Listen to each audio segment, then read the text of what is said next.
Lección 12. Bueno, esta tarde vamos a estudiar justamente la penúltima lección de Hebreos, del mensaje de Hebreos, y cuyo título es Recibir un reino inconmovible. Y dice así el versículo de memoria, Hebreos 12:28, así que recibiendo nosotros un reino inconmovible. O sea, ¿qué es lo que es inconmovible? El reino que ellos estaban recibiendo. Tengamos gratitud y mediante ella sirvamos a Dios, agrandándole con temor y reverencia.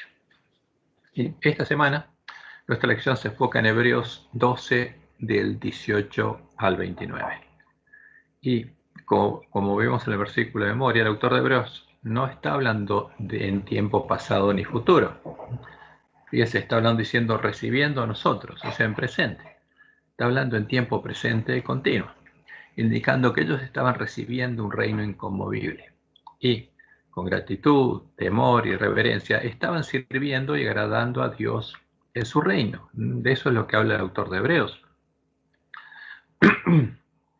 En el reino inconmovible de Dios, en el que tenían una herencia inconmovible.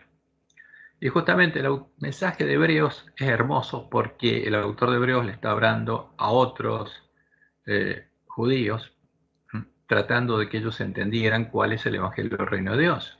El Evangelio que está justamente anunciado por medio de todos los profetas. Y esa es la verdad que fue echada por tierra, que nosotros tendríamos que recuperar para poder recibir las mismas promesas que ellos estaban recibiendo, para ser hechos parte de ese reino inconmovible. Y tendríamos que ser hechos parte de ese reino a tiempo. Por eso Jesús nos dice que cuando Él viniera a buscar a sus hijos, tendría que tener siervos fieles que le estuvieran dando el alimento a tiempo a sus hermanos.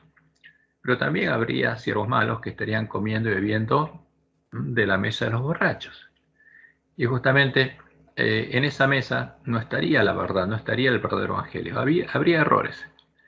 Y como Jesús anunció que esto tenía que pasar, y está pasando, en medio nuestro hay un falso evangelio.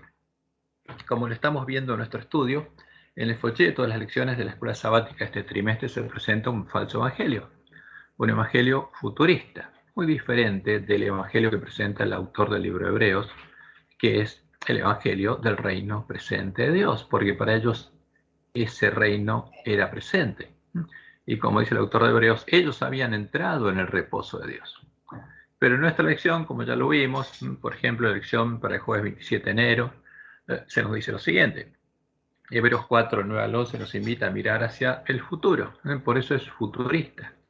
Nos dice que Dios ha preparado un descanso sabático que está en el futuro. Ahora, pero el autor de Dios dice que ellos habían entrado.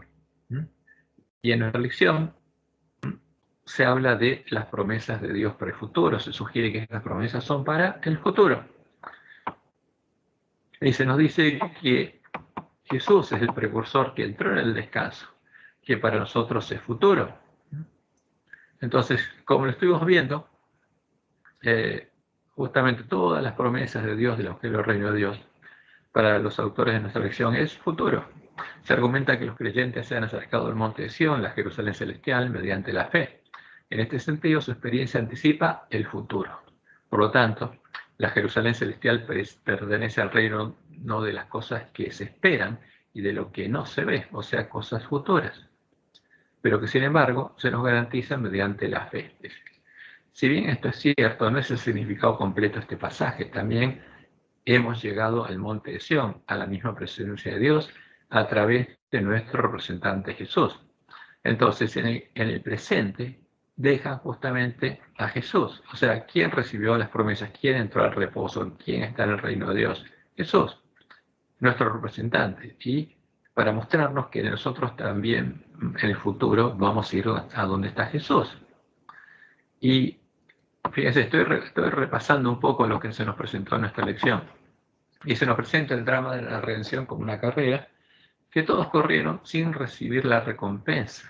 Se indica que nosotros estamos corriendo a la última parte de la carrera y que Jesús está esperando en la línea de meta, a la que nosotros llegaremos en el futuro. Y esto lo leemos en la lección del sábado 5 de marzo. Hebreos 11 y 12 probablemente sean los capítulos más amados del libro. Describen la vida cristiana como una carrera en la que todos participamos y en la que todos los que se mantengan fieles recibirán la recompensa. También describen el drama de la redención como una carrera en la que hubo personas de fe en el pasado que perseveraron a pesar de los sufrimientos, pero que aún no han recibido la recompensa de ese. Y eso se debe a que la historia también termina con nosotros, no solo con ellos. O sea, ¿cuándo recibirían la recompensa? Cuando la recibiríamos nosotros, todos juntos, según la lección. Somos el acto final. El drama culmina con nuestra entrada a ejecución de la última parte de la carrera y con Jesús sentado en la línea de meta a la diestra de Dios. O sea, Jesús está esperando que lleguemos. Y Él es el precursor que nos abre el camino. Bueno, Él llegó primero y nosotros vamos a llegar. ¿Cuándo? En el futuro. Se nos dice que es el único que ha terminado la carrera en su sentido cabal. Jesús entró en el reposo de Dios en el cielo. Y nosotros en el futuro. Entonces, pero el autor de Hebreos dice que ellos habían entrado al reposo, porque el reino de Dios era una realidad para ellos. Y este es el problema del ángel de la Odisea. ¿Cómo puede entrar en el reposo si cree en lo que está en nuestra lección? Y nuestra lección dice que eso es futuro, que ahora simplemente por la fe tenemos que pensar que en el futuro vamos a entrar en el reposo. Entonces hay un problema acá. Hay una dicotomía entre lo que predica el autor de Hebreos y lo que se presenta en nuestra lección. Es distinto. Y en la lección de esta semana se hace una interpretación preterista y futurista al mismo tiempo de lo que en Hebreos 12, 18 al 29 el autor sitúa en tiempo presente. Y en línea con los argumentos futuristas de lecciones pasadas, quitando del tiempo presente las promesas del Evangelio del Reino de Dios, se indica que justamente esta escena corresponde a eventos pasados y futuros. Entonces, por ejemplo, se nos indica que la reunión festiva que Hebreos 12, 18 al 29, es un relato de la reunión festiva que hubo en el cielo en el pasado, en el tiempo de la entronización de Jesús, cuando ascendió al cielo, donde entró como nuestro precursor, o sea, donde supuestamente entró en el reposo de Dios, donde nosotros entraremos en el futuro. Y esto aparece en la lección del domingo 13 de marzo. El domingo pasado, Hebreos 12, 22 al 24, describe la reunión festiva que ocurrió en el cielo cuando Jesús ascendió. Y ahora que vamos a ver Hebreos 12, 22 al 24, el autor de Hebreos no está describiendo eso, sino que los autores de nuestra lección buscaron algo parecido en el pasado para llevarlo al pasado. Y a su vez dicen que también describe el futuro, el juicio futuro, a cuyo final el pueblo de Dios va a recibir el reino, o sea que va a entrar donde está Jesús, va a llegar a la meta. Y esto está en la lección del lunes 14 de marzo. La celebración descrita en Hebreos 12, 22 al 24 alude a un juicio futuro. Dios, el juez, preside y se usan los libros, y el resultado de este juicio futuro, basado en los libros, es que el pueblo de Dios recibe el reino. Entonces, hay dos eventos: el pasado, cuando Jesús justamente fue glorificado, y el futuro, cuando el pueblo de Dios recibe el reino. Y en el medio, nada.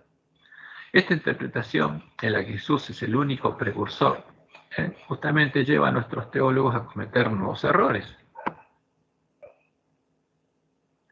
Vamos a preguntar nosotros, vamos a analizar todo lo que pasó desde ese tiempo hasta ahora. ¿Hubo una reunión festiva cuando Jesús resucitó y ascendió al cielo en el día de las primicias, como primicia entre los muertos, y con él las primicias de los muertos que resucitaron con él? Porque no subió solo, subió con las primicias, en el día de las primicias. Y la respuesta es sí, hubo una reunión festiva, cuando Cristo y las primicias fueron recibidos en el cielo, porque los estaban esperando. Y Pablo en 1 Corintios 5, del 20 al 15, del 20 al 23, habla que en esa resurrección resucitó Cristo con las primicias. Mas ahora Cristo ha resucitado de los muertos. Primicias de los que durmieron es hecho. Porque por cuanto la muerte entró por un hombre, también por un hombre la resurrección de los muertos. Porque así como en Adán todos mueren, también en Cristo todos serán vivificados. pero cada uno en su debido orden. Fíjense, primero Cristo y las primicias, cuando resucitaron en el día de las primicias del año 31. Y Jesús y las primicias ascendieron al cielo, o sea, Cristo fue él como primicia en los muertos y junto con él las otras primicias. Y luego, los que son de Cristo en su segunda venida, ahí viene la primera resurrección, la que es en la venida de Jesús. Entonces, en el día de las primicias ascendió Jesús con las primicias. ¿Fue Jesús entronizado en esa ocasión? No, no fue entronizado en el día de las primicias, porque Jesús volvió a la tierra a concluir su obra, a sembrar por 40 días la semilla del reino, el evangelio del reino de Dios en la mente de sus discípulos, cuando les abrió el entendimiento y les hizo entender las escrituras del Antiguo Testamento, las profecías que hablaban de él y del evangelio del reino de Dios. ¿Y dónde quedaron las primicias? Quedaron en el cielo, con su Padre, a donde Jesús los llevó y presentó.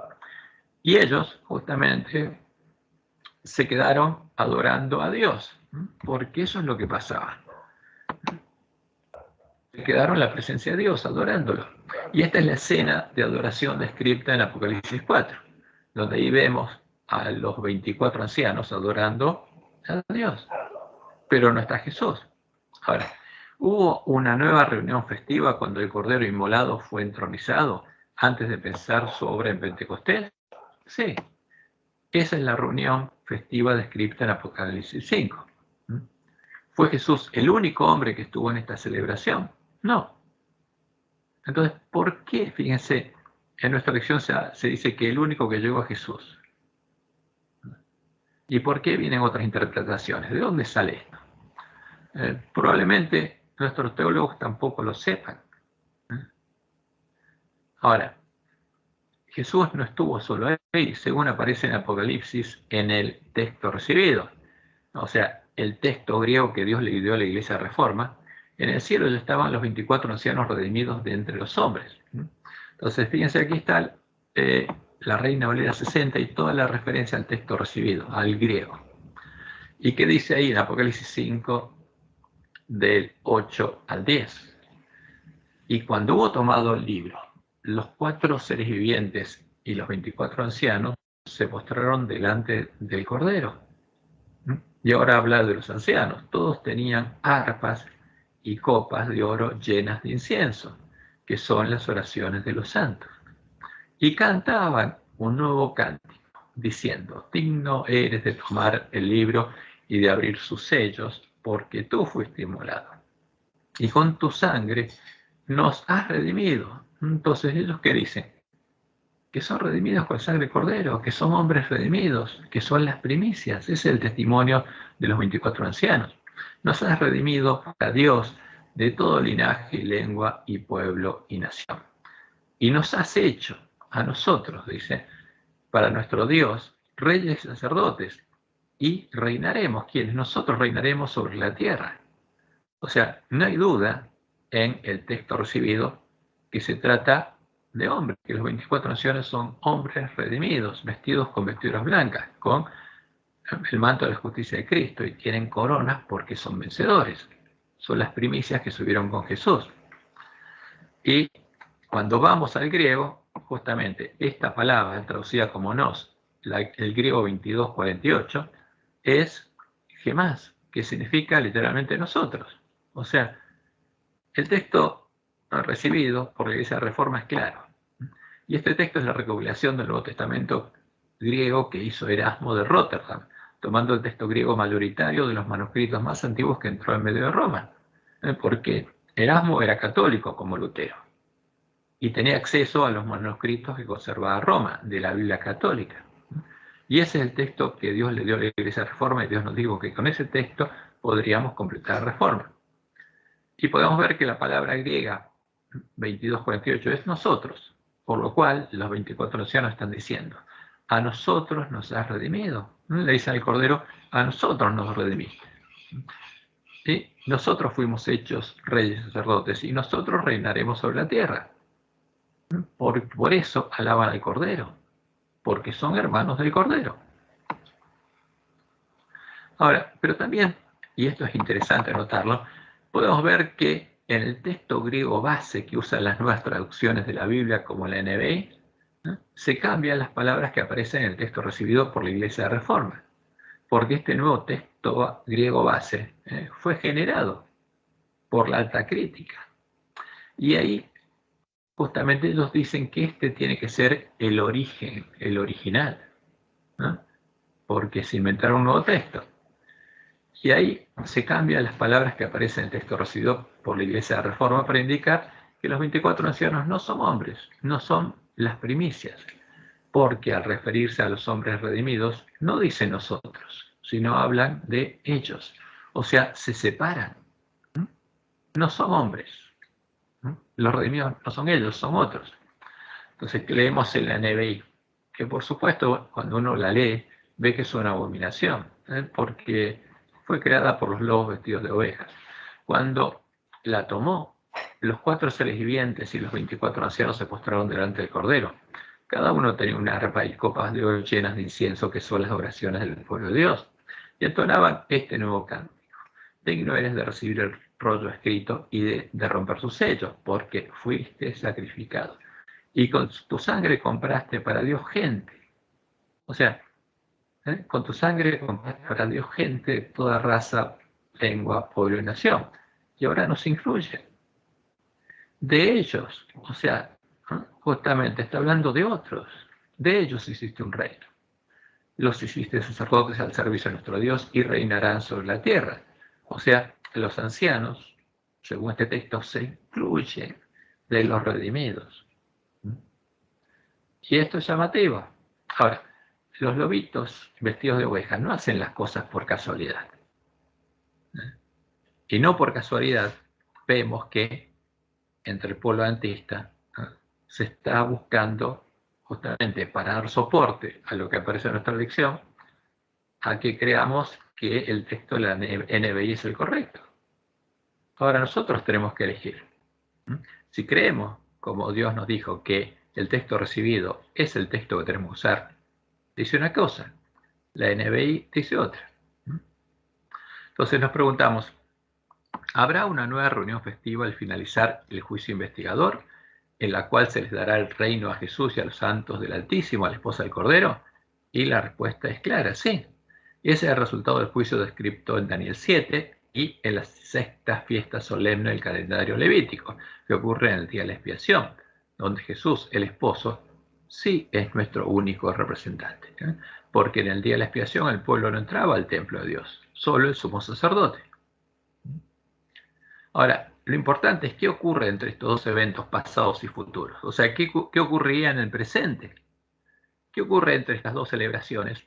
Y ocurren las escenas que el autor describe en Hebreos 12 en tiempo presente, porque lo que está ocurriendo ahí es lo que dice Hebreos 12. No era el pasado ni el futuro. Y está ocurriendo el cumplimiento de las promesas del Evangelio del Reino de Dios. El autor de Hebreos, en Hebreos, resumiendo lo que es Hebreos, indica que los que habían oído y creído al anuncio de las promesas del nuevo pacto, la herencia que recibirían con la muerte del testador. Porque justamente eso es lo que dice el autor de Hebreos, que hasta que no moría el testador, la herencia no estaba disponible, habían entrado en el reposo prometido y habían sido hechos parte de la casa de Dios, la casa donde Dios había puesto su trono y Jesús estaba oficiando como sacerdote. No era algo lejano, no, Jesús no estaba esperando al final del camino sentado allá en el trono esperando a ver quién llegaba. No, Dios había venido a morar ellos y los había hecho parte de su templo. Después de haber entrado en el lugar santuario de Dios en el nuevo pacto y de haber nacido de Dios, Dios estaba escribiendo su ley en sus mentes y en sus corazones, mientras ellos recorrían el camino angosto que había recorrido Jesús estando en nuestra carne. Por eso, Él era el autor y consumador de la fe, porque Él es el que prometió, era el testador y el consumador, el primero que por la fe había recorrido el camino, y en este camino que está en el monte de Sión, en el monte que es símbolo del reino de Dios, ellos estaban siguiendo las pisadas de Jesús, puestos los ojos en Jesús. Y después de llegar a este punto, describe la escena de Hebreos 12. Entonces vamos a la escena de Hebreos 12. Como le indica el autor de Hebreos en el capítulo 3, los que habían creído al Evangelio y ya habían entrado en el reposo de Dios ya eran parte de la casa de Dios, del templo de Dios, el nuevo pacto, el templo edificado con piedras vivas en el monte de Sión, sobre la piedra del ángulo que Dios había puesto en Sión, en su reino. Este era el lugar donde oficiaba Jesús el continuo, sentado a la diestra de Dios, como anunciaban las palabras de la profecía, después de haber sido nombrado sacerdote para siempre, según el orden de Melquisedec. Y esto es lo que dice Pablo a los hermanos de Éfeso. Y vino y anunció las buenas nuevas de paz a vosotros que estabais lejos y a los que estaban cerca, porque por medio de él los unos y los otros tenemos entrada por un mismo espíritu al Padre. Porque Pablo dice que todos tenían entrada ¿a dónde? Al Padre, a la casa del Padre, a la presencia de Dios, donde estaban los 24 ancianos. Ahora, pero no en el cielo, sino acá en la tierra, porque el reino de Dios había venido a los hombres. Así que ya no sois extranjeros ni advenedizos, sino conciudadanos de los santos. ¿No? Eran conciudadanos de quiénes? De todos los que estaban en el reino de Dios. Y miembros de la familia de Dios, edificados sobre el fundamento de los apóstoles y profetas, siendo la principal piedra del ángulo Jesucristo mismo. Entonces esa piedra fue puesta en Sión. Y ellos están siendo puestos sobre la piedra del ángulo, en quien todo el edificio, que estaba ¿dónde? En el reino de Dios, en el monte de Sión, bien coordinado, va creciendo para ser un templo santo en el Señor, en quien vosotros también sois juntamente edificados para morada de Dios en el Espíritu. Ellos eran parte del templo de Dios, estaban en el monte de Sión. No solo Jesús había sido puesto en Sión, ellos también. Y Dios moraba en ellos porque había puesto su espíritu en ellos. Y Pedro, en 1 Pedro 2, del 1 al 8, dice lo mismo. Desechando pues toda malicia, todo engaño, hipocresía, envidias y todas las distracciones, desead como niños recién nacidos la leche espiritual no adulterada, para que por ella crezcáis para salvación, si es que habéis gustado la benignidad del Señor, acercándolos a Él, piedra viva. Entonces, Dios puso en Sión una piedra, pero no una piedra muerta, una piedra viva. Porque es simbólico ese templo. Porque Dios moraba en Cristo, en Jesús, y estaba morando también en quién, en los miembros de la iglesia primitiva. Y ellos se habían unido a Él, por eso Él era la cabeza y ellos eran el cuerpo. Acercándoos a Él, piedra viva, desechada ciertamente por los hombres, mas para Dios escogida y preciosa. Vosotros también, como piedras vivas, porque como hermanos de Jesús, nacidos de Dios, donde mora el Espíritu de Dios, sed edificados como casa espiritual y sacerdocio santo, para ofrecer sacrificios espirituales aceptables a Dios por medio de Jesucristo. Por lo cual también contiene la Escritura. He aquí pongo ¿dónde? En Sión. ¿Y dónde estaban ellos? Ahí, en el reino de Dios, porque el monte, en la Biblia, un monte es símbolo de un reino, y el monte Sión es un símbolo del reino de Dios. Y aquí pongo en Sión la principal piedra del ángulo, escogida, preciosa, y el que creyere en él no será avergonzado. Y eso es Isaías 28:16. Para vosotros, pues, los que creéis, él es precioso. Pero para los que no creen, la piedra que los edificadores desecharon ha venido a ser la cabeza del ángulo. ¿Por qué lo desecharían? Pero Dios lo elegiría y lo pondría como la cabeza del ángulo su templo. Y también él sería piedra de tropiezo y roca que hace caer, porque eso estaba anunciado, porque tropiezan en la palabra, siendo desobedientes, a lo cual fueron también destinados. ¿Y dónde está eso de que Jesús sería la roca que hace caer y la piedra de tropiezo? En Isaías 8, del 13 al 15, cuando Dios anunció que él sería el templo para los que creyeran, pero también sería ese que es la piedra de tropiezo, porque Jehová es la piedra de tropiezo. Por Jesús es Emmanuel, es Dios con nosotros. A Jehová de los ejércitos, a él santificad, sea él vuestro temor y él sea vuestro miedo. Entonces, él, ¿quién? Jehová, será por santuario. ¿Por qué? Porque él vendría a morar en los que creyeran en él. Y en las piedras vivas del templo de Jehová, él estaba morando. pero a las dos casas de Israel por piedra para tropezar, y por tropezadero para caer, y por lazo y por red al morador de Jerusalén. Porque Jehová es el que los redimiría, y ellos no lo reconocerían. Y muchos tropezarán entre ellos y caerán, y serán quebrantados, y se enredarán, y serán apresados. Y en Isaías 28:16 está lo que cita Pedro. Por tanto, Jehová el Señor dice así, y aquí, yo he puesto, ¿dónde? En Sión, por fundamento, una piedra. Piedra probada, angular, preciosa, cimiento estable. Porque Sión es un símbolo de su reino, esa piedra es Cristo, es la piedra de ángulo de su templo. Por su templo sería edificado con piedras vivas sobre esta piedra. Y por eso el autor de Hebreos, en Hebreos 3, del 5 al 6, es claro. Porque al comparar el símbolo, el tipo, que es la casa de Dios, en la que oficiaba Moisés, con la casa del nuevo pacto, donde oficia Jesús. Y Moisés, a la verdad, fue fiel en toda la casa de Dios, como siervo, para testimonio de lo que se iba a decir. Pero Cristo, como hijo sobre su casa. ¿Cuál casa? La edificada sobre el monte Sión. La cual casa somos nosotros, es el autor de Hebreos. Y es claro. Entonces, ¿quién estaba en el monte Sión? ¿Quién se había acercado al monte Sión? Todos los que habían sido hechos parte del templo de Dios. Si retenemos firme hasta el fin la confianza y el gloriarnos en la esperanza, ¿era futuro? ¿Iban a entrar reposo de Dios en el futuro? No, no. Esta es la verdad que echó por tierra hombre pecado y que tiene que volver a conocer el pueblo de Dios para ser hecho parte del templo de Dios, cuando los lugares asolados sean reedificados. Y en Hebreos 4, 1 a 3 leemos lo siguiente. Temamos, pues, no sea que permaneciendo aún la promesa de entrar en su reposo, como dice Jesús, he puesto delante de ti una puerta abierta, está abierta. Por nosotros podemos entrar al mismo lugar donde entraban los miembros de la iglesia primitiva y nacer de Dios y como piedras vivas ser hechos parte de ese templo. Y como dice Jesús, Él prometió hacernos columnas en el templo de Dios. Temamos, pues, no sea que permaneciendo aún la promesa de entrar en su reposo, alguno de vosotros parezca no haberlo alcanzado. ¿Algún ángel de la Odisea lo alcanzó? No, porque si no, no sería desventurado, miserable, pobre, ciego y desnudo. ¿Y por qué no lo alcanzó? Porque como Dios le mostró en Ahuay, aún el ángel de la Odisea no completó su primer trabajo. No buscó ni encontró la puerta estrecha.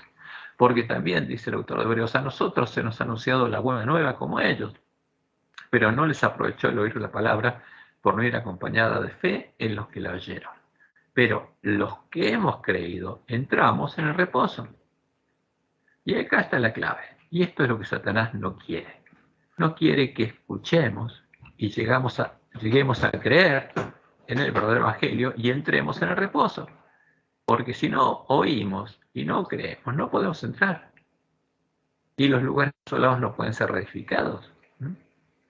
Y con esa misión mandó a nosotros a los lobos vestidos de ovejas, que se aprovecharon de las vírgenes dormidas, que tenían sus ojos cerrados a la luz de sus lámparas, e hicieron lo que Dios dijo que iban a hacer, porque Dios no lo permitiría, no permitiría que lo hicieran sin anunciarlo antes a nosotros, justamente que eso pasaría.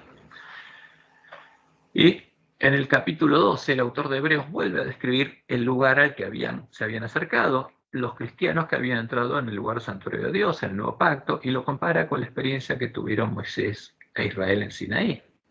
Y empecemos a leer Hebreos 12, 18. Porque no os habéis acercado al monte que se podía palpar, al monte Sinaí, y que ardía en fuego, a la oscuridad y a las tinieblas y a la tempestad, al sonido de la trompeta y a la voz que hablaba, ¿no? La voz de Dios que hablaba, la cual los que la oyeron rogaron que no les hablase más. Entonces, ¿qué está diciendo? El monte Sinaí se podía palpar, pero el monte Sión se puede palpar. No, no, pues el reino de Dios, es donde está el Espíritu de Dios, y eso no se puede palpar.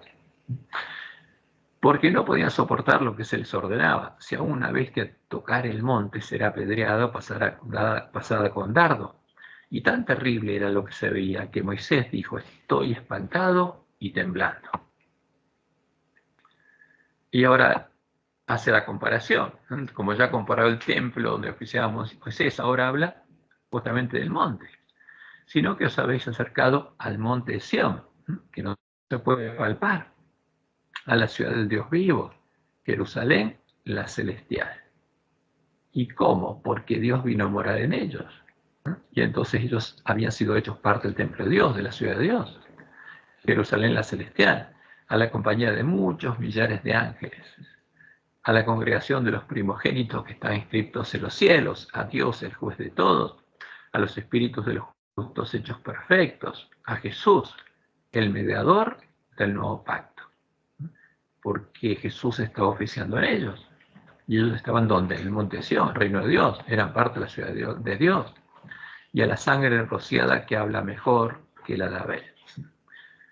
Como el reino de Dios había venido a ellos, ellos habían sido hechos parte del reino de Dios. Se habían acercado al monte de Sión, a Jerusalén la celestial, la ciudad del Dios vivo, a Dios el juez de todos, a Jesús el mediador del nuevo pacto, y a los seres que moran en su presencia, porque habían sido hechos parte del reino de Dios. Y por eso el autor de Hebreos sigue diciendo, mirad que no desechéis al que habla. ¿Quién hablaba? ¿Quién dice justamente quién estaba llamando al pueblo a entrar a su casa? Dios mismo. ¿No? ¿Quién habló en Sinaí? Dios mismo. Mirad que no desechéis al que habla, no desechen a Dios, porque si no escaparon aquellos que desecharon al que los amonestaba en la tierra, mucho menos nosotros, si desecharemos al que amonesta desde los cielos, al que nos llama justamente a entrar a su templo. En ese tiempo, en nuestros días, mientras la puerta de entrada a su reino, la puerta de entrada al monte de Sión, la puerta de su templo, está abierta, como Jesús dice en Apocalipsis, es Dios mismo el que nos está llamando a entrar al lugar del santuario, para que los lugares asolados puedan ser reedificados y Él pueda transformarnos a imagen de Jesús, cumpliendo la promesa del nuevo pacto, el pacto de Dios con su Cordero, la promesa que es el gozo puesto delante de Él. Y leamos Romanos 8, 28 al 30. Y sabemos que a los que aman a Dios, todas las cosas les ayudan a bien, en presente, no en futuro. Esto es a los que conforme a su propósito son llamados, porque Dios los llama. Porque a los que antes conoció, también los predestinó para que fuesen hechos conforme a la imagen de su Hijo. Para eso nos llama, para transformarnos a la imagen de Jesús, para que Él sea el primogénito entre muchos hermanos, para cumplir la promesa del pacto que hizo con el Mesías, que Él vería el linaje. Y a los que predestinó, a estos también llamó. O sea, ¿quién nos llama? Como dice el autor de Hebreos, ¿quién nos está llamando a entrar a su casa? Dios mismo. Y a los que llamó, a estos también justificó. Y a los que justificó, a estos también glorificó. ¿Futuro? No, presente. Esa era la realidad. Esta era la promesa, justamente, y la esperanza a la que ellos eran llamados. Y en Hebreos 3, 14 y 15 leemos, porque somos hechos participantes de Cristo, con tal que retengamos firme hasta el fin nuestra confianza del principio, en tanto que se dice, si oyereis hoy su voz, porque Dios te está llamando, no endurezcáis vuestros corazones como en la provocación. Y en Hebreos 4, 1 al 3 dice, temamos pues no sea que permaneciendo aún la promesa de entrar en su reposo. Y Jesús dice, la puerta aún se encuentra abierta. Algunos de vosotros parezcan no haberlo alcanzado, pero los que hemos creído, entramos en el reposo. Y como recién lo dijimos, esto es lo que el príncipe no quiere que nosotros podamos oír y creer. Y Hebreos 4:10 dice, porque el que ha entrado en su reposo, también ha reposado sus obras como Dios de las suyas. Porque el que entra en el reposo de Dios tiene que salir del reino del príncipe de este mundo, del atrio, y deja de ser esclavo del pecado, y entra en el reino de Dios, y reposa sobre sus obras, porque reposa sus caminos, y empieza a recorrer el camino angosto. Y ahí en ese camino Dios tiene preparadas las obras que tiene que hacer, porque reposa sus antiguas obras, sus malos caminos, y empieza a seguir las pisadas de Jesús, haciendo las obras que Dios preparó para que Él haga en ese camino. Y en Hebreos 12, 1 y 2 leemos, Por tanto, nosotros también, teniendo alrededor nuestro tan grande nube de testigos, despojémonos de todo peso y el pecado que nos asedia. Salgamos del atrio y corramos con paciencia la carrera que tenemos por delante, puestos los ojos en Jesús. Porque el que sigue las pisadas de Jesús tiene que saber cómo venció él. Por eso va a llegar a tener la fe que tuvo Jesús. Y si tiene la fe de Jesús, va a llegar a tener el testimonio de Jesús, el autor y consumador de la fe, el cual por el gozo puesto delante de él sufrió la cruz, menospreciando el oprobio, y se sentó a la diestra del trono de Dios. Entonces, si justamente en ese tiempo Dios nos está llamando a entrar, ¿por qué? Porque todo justamente va a ser removido y lo único inconmovible que van a quedar van a ser los hijos de Dios. Por eso a la pregunta, ¿qué es lo único que va a quedar inconmovible cuando Dios remueva todas las cosas creadas y cree cielos nuevos y tierra nueva? Lo único que va a ser inconmovible es su reino y los hombres que hayan entrado en su reino. Los hombres a los que Él no solo predestinó para salvación, escribiendo sus nombres desde antes de la fundación del mundo en el libro de la vida, a los cuales también llamó, sino únicamente los que oyeron y obedecieron a su voz. Él justificó y, en el tiempo del nuevo pacto, Él también glorificó, transformándolos en imagen de Jesús, como lo serán los 144.000 sellados de la iglesia remanente, ¿no? Iniciando en ellos la obra de la nueva creación, porque Dios tiene que recrear lo que corrompió el pecado. Por eso Jesús nos dice en Apocalipsis 3:12, al que venciere, yo lo haré columna en el templo de mi Dios y nunca más saldrá de allí. No va a ser movido, porque el templo de Dios es inconmovible. Y el que venza nunca más saldrá de ahí. Y escribiré sobre él el nombre de mi Dios y el nombre de la ciudad de mi Dios, la Nueva Jerusalén. Porque él va a ser templo de Dios y va a ser parte de la Nueva Jerusalén, la cual desciende del cielo de mi Dios y mi nombre nuevo. Por eso Pablo en 2 Corintios 5:17 dice, de modo que si alguno está en Cristo, nueva criatura es. Las cosas viejas pasaron y aquí todas son hechas nuevas, en presente. Y eso es lo que quiere robarnos el príncipe de este mundo. Porque no quiere que Dios pueda hacer la obra que prometió y en nosotros se vea la luz que se veía en la iglesia primitiva. Pero Dios prometió hacer una nueva creación, como dice Pablo en Gálatas 6:15, porque en Cristo Jesús ni la circuncisión vale nada, ni la incircuncisión, sino una nueva creación. Y es el testimonio de los cristianos, por los que los nacidos de Dios, como dice Pablo en Romanos 2:28-29, los circuncidados en el corazón, pues no es judío el que lo es exteriormente, porque ser judío, como dice la profecía de Apocalipsis, es un símbolo de ser cristiano en el nuevo pacto. Ni es la circuncisión la que se hace exteriormente en la carne, sino que es judío el que lo es en el interior, y la circuncisión es la del corazón, en espíritu, no en letra, la alabanza del cual no viene de los hombres, sino de Dios. ¿Y cuándo Dios va a circuncidar el corazón? ¿En el futuro? No. Ahí lo estaba haciendo. Y en el Apocalipsis 21, del 5 al 7 leemos. Y el que estaba sentado en el trono dijo, he aquí yo hago nuevas todas las cosas. Y por supuesto, ¿por dónde empieza? Por sus hijos. Y me dijo, escribe, porque estas palabras son fieles y verdaderas. Y me dijo, hecho está, yo soy el alfa y el omega, el principio y el fin. Al que tuviere sed, yo le daré gratuitamente de la fuente del agua de la vida.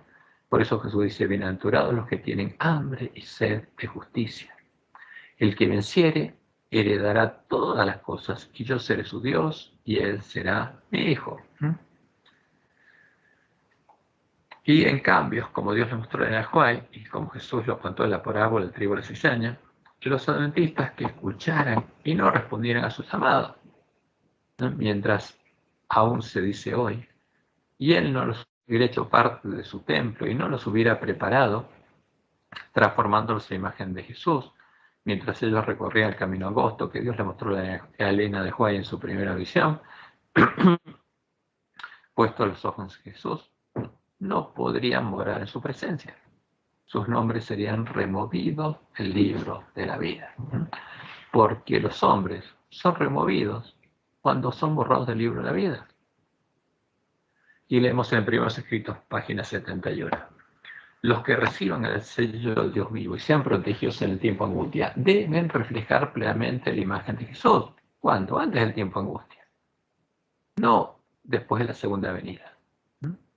Esto no es futurista, es presente. Vi que muchos descuidaban la preparación necesaria, esperando que el tiempo de refrigerio y la lluvia tardía los preparase para sostenerse en el día del Señor y vivir en su presencia. ¿Y a cuántos vi sin amparo en el tiempo de angustia? ¿Y por qué Dios le mostró esto? Para amonestarnos, para que sepamos que muchos adventistas van a ser engañados. Habían descuidado la preparación necesaria. ¿Por qué? Porque no creían que fuera posible hacerlo. Y por lo tanto no podían recibir el refrigerio indispensable para sobrevivir a la vista de un Dios santo. No creían en el Evangelio. Y cuando la semilla se sembró, fue arrancada. Y esta es una advertencia solemne que Dios le mostró, lo que Dios le mostró a ella. Los nombres de los que firmemente esperan y anhelan vigilantes la aparición de su Señor y velan por ella. Los que velan pacientemente, como Dios le mostró en la lenguaje de su primera visión, van a ser los que encuentren a Jesús. Más fervientemente y anhelosamente que los que esperan la mañana se contarán entre los sellados.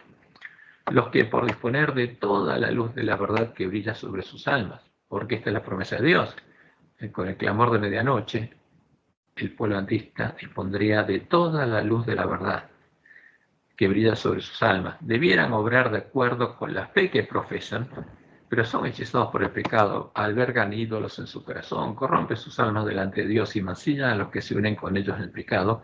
Sus nombres serán borrados del libro de la vida y serán dejados a la oscuridad de la noche, sin aceite en sus vasijas, juntamente con sus lámparas. Porque esto sucede con las vírgenes adventistas. Y si no vencemos, nuestro nombre va a ser borrado antes del tiempo de angustia. Y no vamos a estar siendo parte del reino inconmovible, sino siendo parte de los que van a ser removidos. Y leemos en Eventos de los Últimos Días, página 220. Los que han sido miembros de la misma familia son separados. Se coloca una señal sobre los justos, y serán para mí especial tesoro, ha dicho Jehová de los ejércitos, en el día en que yo actúe, y los perdonaré como el hombre que perdona a su hijo que le sirve. Los que han sido obedientes a los mandamientos de Dios se unirán con el grupo de los santos de luz. Ellos entrarán por las puertas de la ciudad. ¿Y dónde está la ciudad? Como Dios le mostró en su primera visión, al final del camino angosto. Llegan al final, son vencedores, son hechos parte de la iglesia triunfante y tendrán derecho al árbol de la vida. El uno será tomado. Su nombre estará en el libro de la vida, mientras otros, con los cuales se asoció, tendrán la señal de la eterna separación de Dios. Y esto ocurre con nosotros, con los adventistas. Y por eso Jesús dice, el que venciere será vestido de vestiduras blancas y no borraré su nombre del libro de la vida. ¿Cuándo borra Jesús nuestro nombre? Cuando llega al fin el tiempo del continuo. Y Él sabe quién venció y quién no. Quién entró al reino de Dios y quién no. Quién se quedó en el atrio. Pero el que venciere, no borraré su nombre del libro de la vida. Y confesaré su nombre delante de mi Padre y delante de sus ángeles. ¿Como quién? Como parte de la esposa del Cordero. Porque el juicio investigador son las bodas del Cordero. Como Dios la había anunciado por medio de Isaías, del mismo modo en el que lo hizo Pedro, el autor de Hebreos hace referencia al tiempo en el que serán removidas las cosas movibles. Serán removidos y deshechos los cielos y la tierra que conocemos, y por supuesto los hombres impíos, y Dios creará cielos nuevos y tierra nueva. Y en Hebreos 12, 26 y 27 leemos, la voz del cual, o sea, la voz de Dios, conmovió entonces la tierra, pero ahora ha prometido diciendo, aún una vez, y conmoveré no solamente la tierra, sino también el cielo. Y esta frase, aún una vez, indica la remoción de las cosas movibles, ya que la tierra va a ser removida y también el cielo. el cielo que Él creó, ¿no? En la semana de creación, el cielo que creó para nosotros.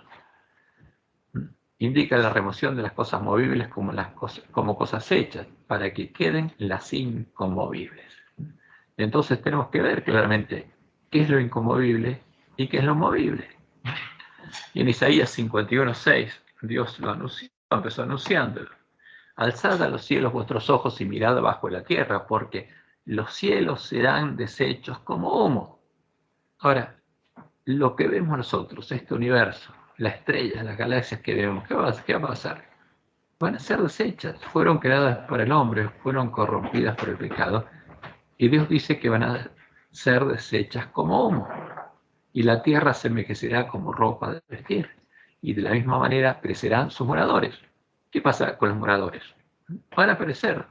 ¿Son inconmovibles? No. Pero mi salvación será para siempre, mi justicia no perecerá. ¿Qué es inconmovible? Los justos, ¿no? Los que hayan recibido la salvación de Dios. Y en 2 de Pedro 3, del 10 al 13 leemos: pero el día del Señor vendrá como ladrón en la noche, en el cual los cielos pasarán con gran estruendo y los elementos ardiendo serán deshechos. O sea, ¿qué va a pasar? Esta es una definición como la del Big Bang, pero el contrario al Big Bang. ¿Por qué? Porque va a haber una explosión y todo va a ser deshecho, y la tierra y las obras que en ella hay serán quemadas, puesto que todas estas cosas han de ser deshechas. ¿Cuántas? Todas, dice.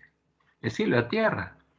¿Cómo no debéis vosotros andar en santa y piadosa manera de vivir, esperando y apresurándoos para la venida del día de Dios, en el cual los cielos encendiéndose serán deshechos, y los elementos siendo quemados se fundirán?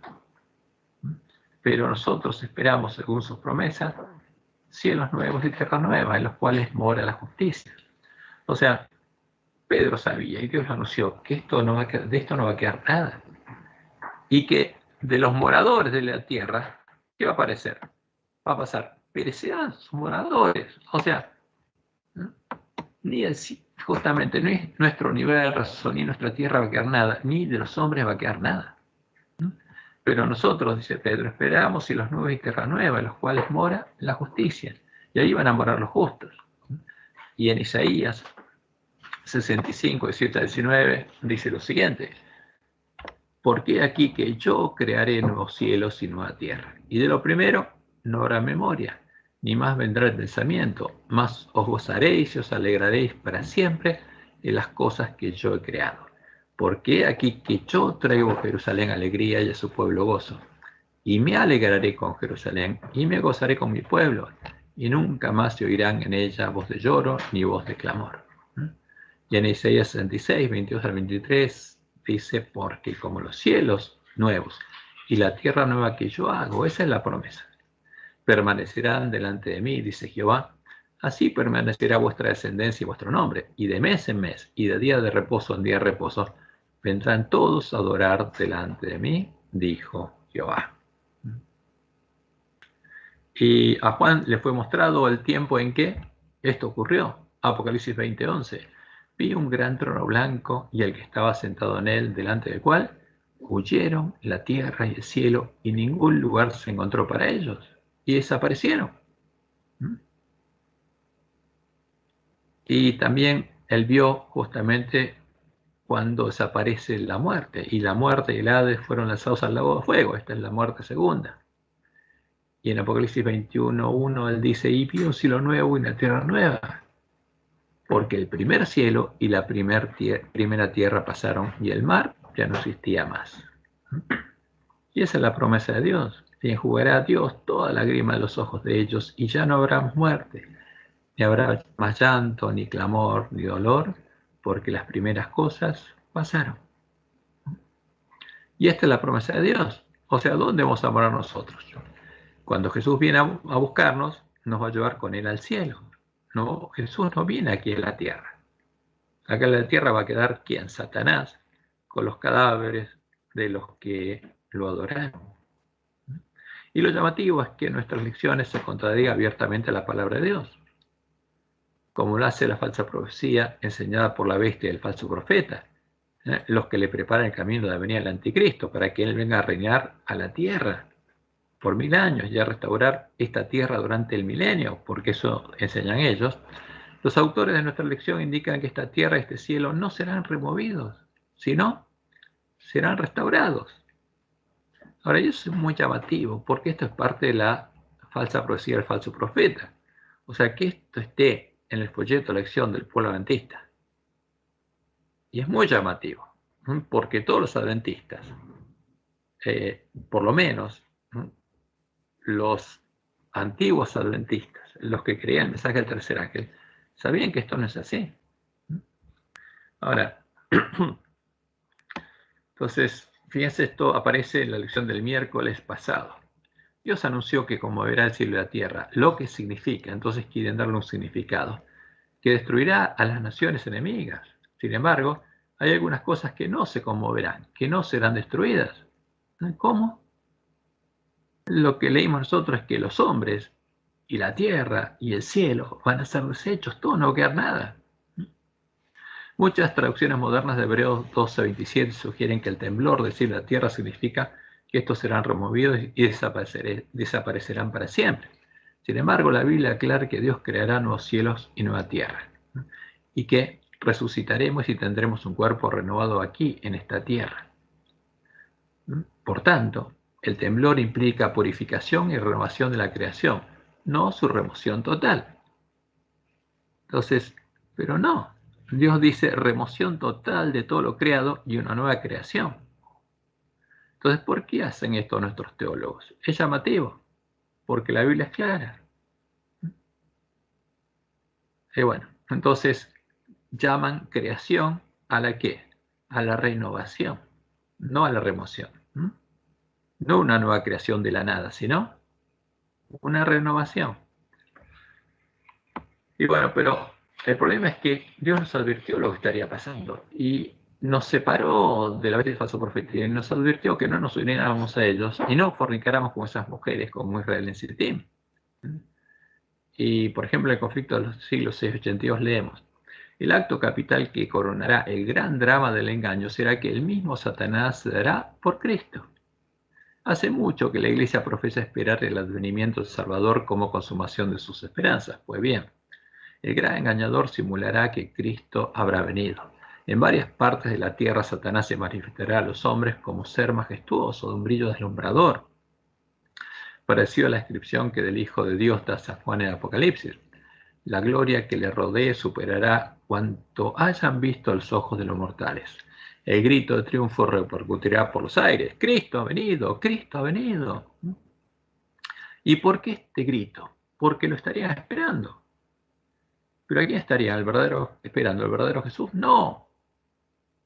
Esta es la venida en gloria y majestad del anticristo, al que le habrán preparado el camino a la bestia y el falso profeta.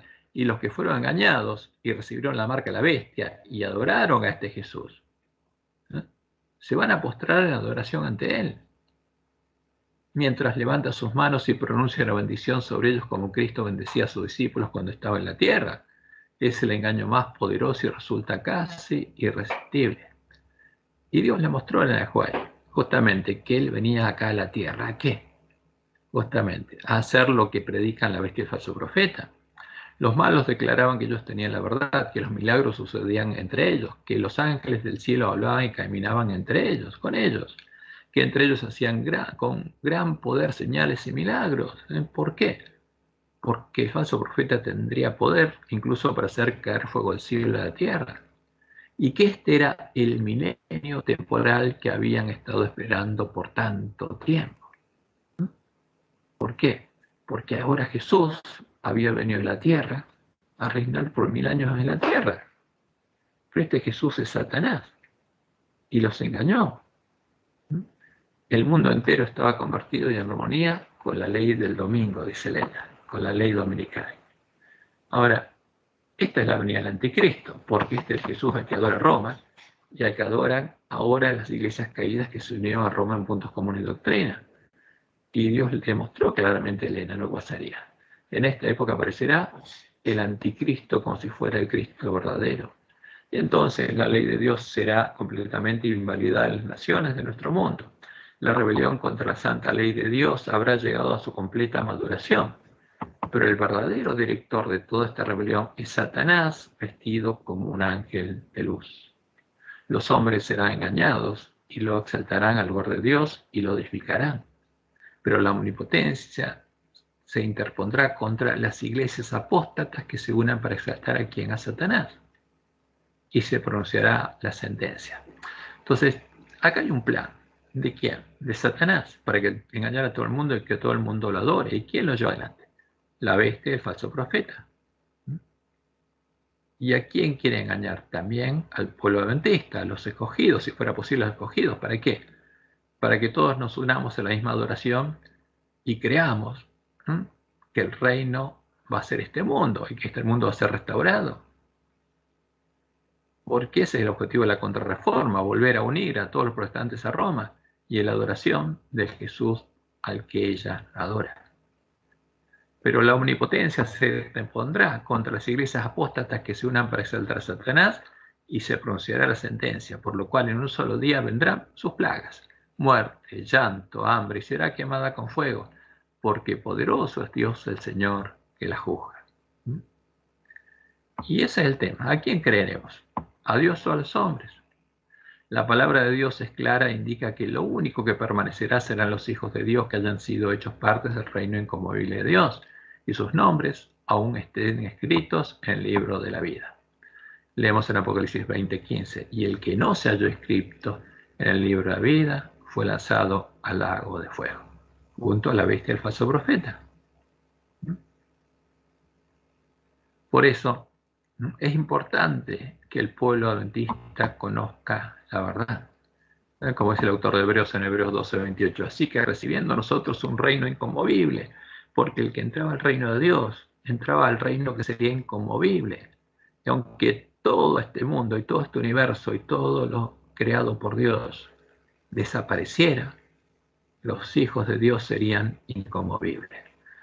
Por eso, recibiendo nosotros un reino inconmovible, tengamos gratitud y mediante ella sirvamos a Dios agradándole con temor y reverencia, porque nuestro Dios es fuego consumidor. Por eso, si oímos hoy la voz de Dios llamándonos, podemos recibir el mismo reino inconmovible que los miembros de la iglesia primitiva. Y los únicos que vamos a poder sobrevivir seremos los que seamos hechos parte del reino de Dios. Como dice el autor de Hebreos, y lo leemos nuevamente. Temamos pues, no sea que permaneciendo aún la promesa de entrar en su reposo, alguno de vosotros parezca no haberlo alcanzado, pero los que hemos creído entramos en el reposo. Y la fe viene por el oír, y el oír por la palabra de Dios, por lo cual tenemos que arreglar nuestras lámparas para asegurarnos de entrar por la puerta correcta. Que Jehová te bendiga y te guarde y te guíe a toda verdad, y que también puedas entrar en reposo a Dios y ser parte de los 144.000 sellados que irán con el Cordero a la batalla. Que tengas un hermoso y feliz sábado.